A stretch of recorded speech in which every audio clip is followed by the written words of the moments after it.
आता आपण बघूया स्टँडर्ड डेव्हिएशन. स्टँडर्ड डेव्हिएशन म्हणजेच काय, जे आपण व्हेरियन्स काढतो, व्हेरियन्सचा स्क्वेअर रूट म्हणजे स्टँडर्ड डेव्हिएशन.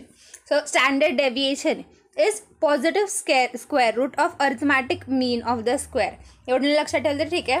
फक्त एवढं लक्षात ठेवायचं, स्टँडर्ड डेव्हिएशन म्हणजे व्हेरियन्सचा स्क्वेअर रूट. आणि स्टँडर्ड डेव्हिएशन आपण डिनोट करतो बाय सिग्मा. इथे बघू शकता, असं 6 लिहायचा, झोपलेला 6 लिहायचा, that is sigma. So standard deviation म्हणजे काय, it is square root of variance, that is sigma. आता आपण स्टँडर्ड डेव्हिएशन कॅल्क्युलेट कसं करतो, पहिलं तर मीन काढून घ्यायचा.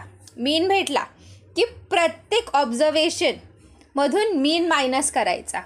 म्हणजे आता x1 x2 x3 x4 जे काय आहे, मग x1 मायनस मीन, x2 मायनस मीन, x3 मायनस मीन, x4 मायनस मीन, असं सगळं करून घ्यायचं. ते झालं. त्यानंतर प्रत्येकाचा स्क्वेअर काढायचा. जे डिफरन्स काढलेत मी त्याचा प्रत्येकाचा स्क्वेअर काढायचा. आता हे स्क्वेअर्स काढले सगळ्यांचे, मग त्या सगळ्यांना ॲड करायचं. म्हणजे ऑब्झर्वेशन भेटले त्याला divide by number of observation, आणि हे भेटलं व्हेरियन्स, आणि ह्याचा स्क्वेअर रूट म्हणजे स्टँडर्ड डेव्हिएशन. कळलं काय करतो आहे, पहिलं तर मीन काढला, मग प्रत्येक ऑब्झर्वेशन मायनस मीन असं काढायचं. आता माझ्याकडे x1 म्हणजे 1 2 3 4 5 असं असेल. आता 1मधून 1 मायनस मीन, 2 मायनस मीन, 3 मायनस मीन, 4 मायनस मीन, 5 मायनस मीन, हे केलं. त्यानंतर 1 मायनस मीनचा स्क्वेअर, मग इथे 2 मायनस मीनचा स्क्वेअर, 3 मायनस मीनचा स्क्वेअर, असं केलं.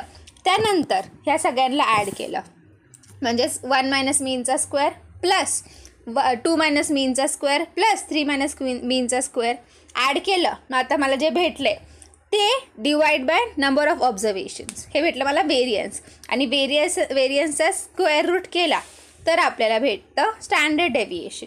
So standard deviation is square root of variation. Variation कसं लिहितो आपण, S आणि 2. S2 म्हणजे असतं व्हेरिएशन, आणि S2चा स्क्वेअर रूट केला म्हणजे त्याचं स्टँडर्ड डेव्हिएशन. कळलं ना काय केलं, मीन काढला, then find the difference of observation from the mean. काय करायचं, find the difference of observation from the mean, then square the difference of observation from the mean, then add this squared values, then divide this sum by number of observation, then you get the variance. Then to get standard deviation do square root of variance. So भेटलं आपल्याला standard deviation.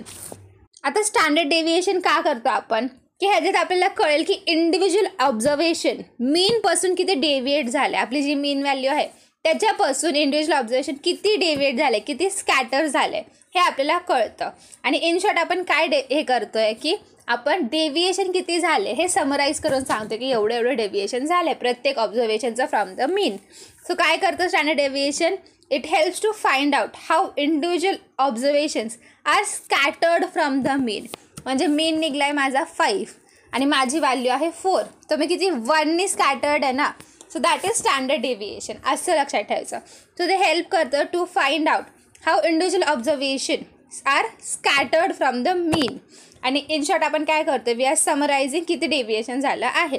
मग अजून काय सांगितलं, it indicates the variation of different observations from the mean is by chance or real. म्हणजे ते सांगतं की हे जे व्हेरिएशन झाले, जे मगाशी आपण व्हेरियन्स काढलं ते रिअल आहे की बाय चान्स झालं आहे. ऑल्सो ह्याच्या हेल्पने, स्टँडर्ड डेव्हिएशनच्या हेल्पने आपण स्टँडर्ड एरर शोधू शकतो. आणि जे स्टँडर्ड डेव्हिएशन आहे इट इज रिजिडली डिफाईंड. सगळंच रिजिडली डिफाईंड लिहून टाकायचं, दिस इज रिजिडली डिफाईंड. आणि फर्दर मॅथमॅटिकल ट्रीटमेंटमध्ये हे आपल्याला लागू शकतं. आता लगेच लागतं स्टँडर्ड डेव्हिएशन काढायला, स्टँडर्ड एरर काढायला लागतंच ना standard deviation. So for further mathematical treatment ह्याचा यूज होऊ शकतो.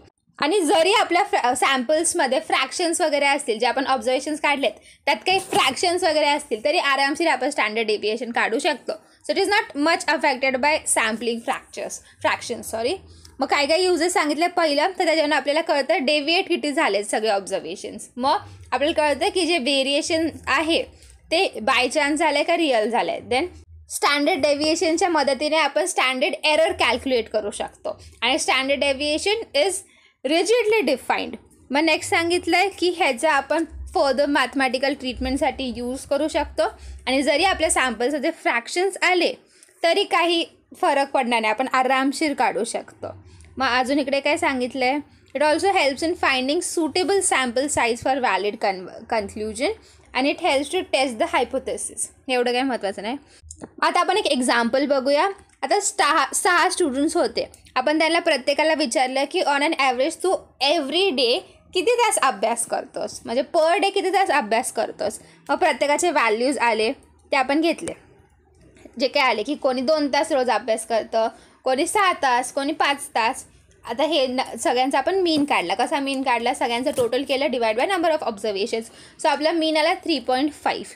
आता फॉर्म्युलाच्या अकॉर्डिंग जायचं म्हटलं तर आपण काय केलं? पहिलं मी म्हटलेलं जर आपलं 1 2 3 4 5 आहे तर 1 मायनस मीन, 2 मायनस मीन, 3 मायनस मीन हे करायचं आहे. तर इथे मी हेच केलं. मीन आलता 3.5. सो मी 2 मायनस 3.5 केलं, 6 मायनस 3.5 केलं, 5 मायनस 3.5 केलं. सो हे भेटले मला सगळे डिफरन्सेस. आता डिफरन्सचा स्क्वेअर करायचा प्रत्येकाचा. -1.5चा स्क्वेअर केला, 2.5चा स्क्वेअर केला, 1.5चा स्क्वेअर केला, स्क्वेअर केला. आता या सगळ्या स्क्वेअर्सला ॲड करायचं. ठीक आहे. त्यानंतर divided by number of observations, that was 6 divided by n. So n सोबत डिवाइड केलं, मग जे व्हॅल्यू आहे त्याचा स्क्वेअर रूट काढला, ते दॅट इज 1.7 आन्सर आला आपलं. हे झालं आपलं स्टँडर्ड डेव्हिएशन. कळलं? एकदम सिम्पल आहे. पहिलं मीन काढलं, मग इंडिव्हिज्युअल्सला आपण मीनसोबत म्हणजे इंडिव्हिज्युअल्समधून आपण मीन मायनस केलं. मग ते जे आन्सर्स आलेत त्यांचा स्क्वेअर केला. आता सगळ्या स्क्वेअर्सला ॲड केलं आणि जो नंबर आला आहे divided by number of observations आणि ह्याचं स्क्वेअर रूट घ्या. हे झालं स्टँडर्ड डेव्हिएशन.